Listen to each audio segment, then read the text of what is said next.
Please welcome Idris Elba. What's up? Oh. How are you, man? Hi, everyone. I'm good. Welcome. Oh, thanks for having me. I'm really good. Glad to be here. Happy to have you, man. You've been shooting in Canada for a bit, right? I have. I've been in Toronto Pinewood for about 5 months. What can you tell us about I'm a native. Pacific Rim? I love it. You love it, that's right. What can you say about Pacific Rim? Can you talk about it? Yeah, Guillermo del Toro. He did, Pan's Labyrinth. He's Hellboy. He's an amazing director. And, he called me and said, this is a true story. He said, listen, Tom Cruise doesn't want to do it, so I want you. Just like that? I said, oh, okay.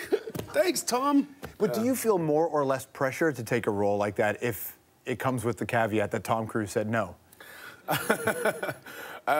Actually, I'm not sure if that was a rumor or a joke. Guillermo del Toro has a huge sense of humor.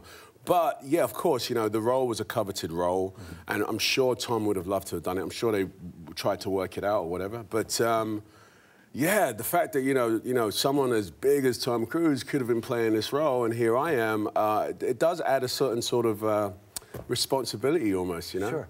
Good sci-fi has to have a message behind it. Yeah. That's the art to good sci-fi. Yeah. That's important for your choices in films you make? Yeah, I think, the films that I'm leaning towards, for most actors, you don't get to choose your roles. You get a job, you work it, and you move on. And as, I sort of climb the ladder a little bit, I get to choose roles. So now I'm choosing films that have something to say. It's important, if I'm going to spend 2.5 hours watching a movie, or an hour or whatever, I want a message from it. So, and this film, although it's a huge sci-fi movie, it does a really great human story in it. Speaking of a movie with a message, you're going to play Nelson Mandela. That's some heavy duty, right? Very.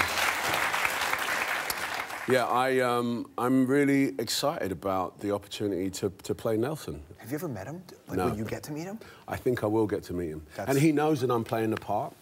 And there's a great story that the director, Justin Chadwick, told me. He said he had the privilege of meeting Winnie Mandela and Nelson's 2 daughters. And he said, he played the guessing game. He said, guess who's going to play your dad? And they all looked at each other and went, is it Idris Elba? What? And I was like, what? Winnie Mandela knows me? That's amazing. Do you think she knows you from Luther or from The Wire? I think it's Tyler Perry's film, Daddy's Little Girl. I think it's one of her favorite films. So that's an interesting place to be. Yeah.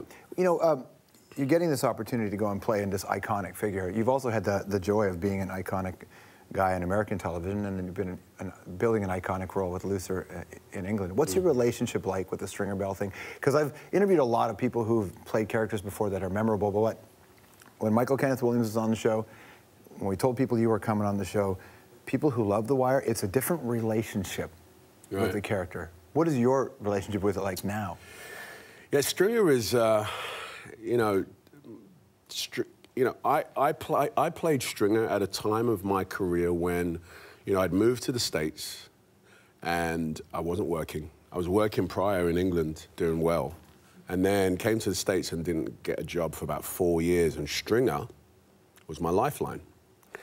And then I played Stringer for about 3 years, and, my relationship with the character, with the show, is that, first of all, it changed my life.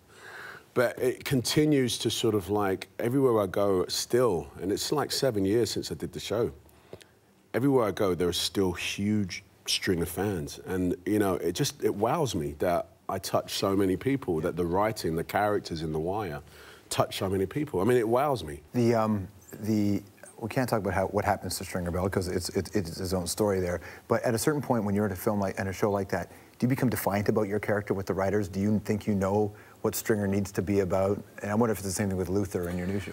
Well, yeah, there's what happens to Stringer in the end for some people who don't know. But there's a certain sequence that Stringer goes through in the third season, and I remember David Simon and I having a conversation about how we should portray this. And I had to fight. You fought him, eh? I had to. I mean, he had a certain idea of how Stringer should go out, and I was on the same page with him. Stringer should go out. But how was we had a little bit of a battle on. And yeah, of course, when you've sort of worked on a character for 3 years and you're part owner of that character, you know, you are responsible, you feel like you are responsible for what happens to him. I know when people find out, first of all, that McNulty isn't American and you aren't American, it's a shock to them. So what's it like the first time that I heard that you are like, what? When you meet people and they go, Stringer Bell, and then they hear your voice, do you ever see a visceral reaction from them? Yeah, no, I mean, listen, for about 2 years after playing Stringer, I had an identity crisis. I didn't know what my own accent was. You know, but I heard you auditioned with an American accent, and the guys didn't even know you were British beforehand. Yeah, no, I did 4 auditions for it over a space of about 2 months, and it wasn't until the last audition they were like, "Where are you from?" You know, do I lie? I've been here three times already. Do I lie? So I said, "Oh, I'm from East London, man." And he was like, "Wow!" And then they were really impressed. Is it different for a different experience as a black actor in England as opposed to a black actor in America? What's a black actor? No. You know what I mean?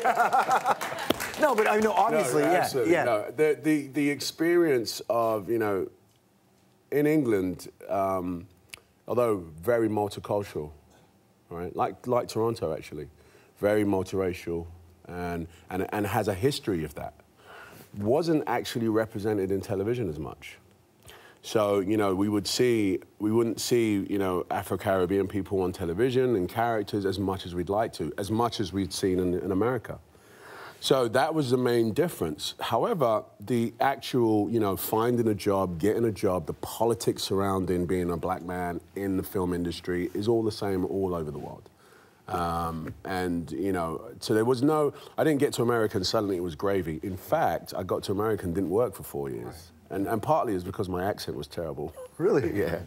So I practiced every day. Like, I lived in Brooklyn and Manhattan, and I just walk around with an American accent the whole time. It's actually, and it's not just acting for you, obviously, there's so many other things that your music's important to you. And you can follow, if you follow him on Twitter, you'll find out when you are DJing a set. You were DJing long before you were a famous actor, weren't you? Yeah, I started off DJing as I was about 14 years old. My uncle was a DJ, and he did weddings and christenings, and he dragged me along, and I ended up DJing for him when he had too much to drink, so... That's a true story. And so, yeah, but by the time I was 16, I was on, like, pirate radio and DJing in clubs, and I just love doing it, you know? I do it for the... keeps my feet on the ground. Right. And by the way, you know, people, you've been out to clubs, you don't care who the DJ is half the time, you just want to dance, you know, so I love it, it keeps me alive. Anthropology, how often do you Google yourself? I don't Google myself as much as I check pictures, so if I've been to an event, I'll check what I look like. I know it sounds terrible, but it just helps me. Anyway, don't worry about it. What's the one record that every DJ should have within arm's reach at all times? Michael Jackson, Do You Want to Be Starting Something? I mean, you've got to have that. You could play it anywhere. You could play it at a funeral and someone would start dancing.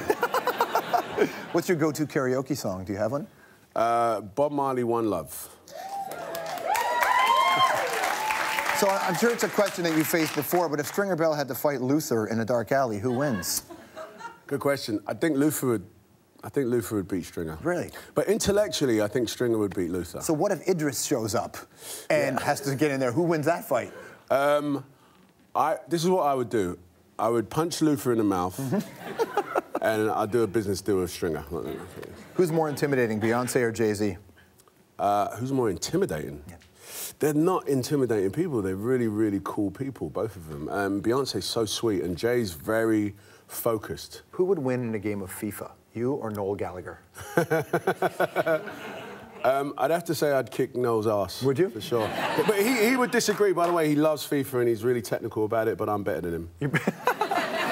Does playing Nelson Mandela and being, I mean, your parents were born in Africa. Yeah. Does it take on a different meaning for you? I mean, it's an absolute sort of inheritance by being, you know, African, that, you know, to play someone like Nelson it means a lot to my family, it means a lot to us, my countries.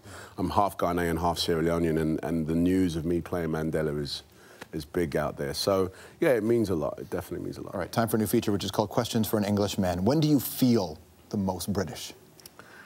I feel the most British whenever I go to a cafe and order breakfast. Because just the way I speak and, you know, can I have a couple of eggs? Can I have them sunny side up? And they always go, what? Which better represents Britain, Queen the band or Queen the Queen? Queen the band. Zeppelin or The Who? By the way, that's the right answer. That's the right answer. It's true. Zeppelin or The Who? The Who. Dizzy Rascal or The Streets? Dizzy.